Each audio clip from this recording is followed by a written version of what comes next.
సందర్భంగా తెలియజేస్తుంది. చివరిగా నాది ఒకటే మాట, ఈరోజు ప్రభుత్వ ఉద్యోగులుగా మీరు చేపట్టబోతున్న బాధ్యత మీ తల్లిదండ్రులను, మీ అక్క చెల్లెళ్ళను మంచిగా చూసుకోండి.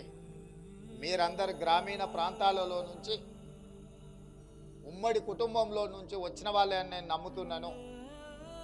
ఈ కాలంలో యువకులకు ఉద్యోగాలు రాగానే గ్రామాలలో ఉన్న తల్లిదండ్రుల పట్ల చూపించాల్సినంత బాధ్యత చూపిస్తున్నట్టుగా కనిపించడం లేదు. అక్కడక్కడ గ్రామాలకు వెళ్ళినప్పుడు తల్లిదండ్రులు ఫిర్యాదు చేస్తున్నారు, సార్ మా పిల్లవాడు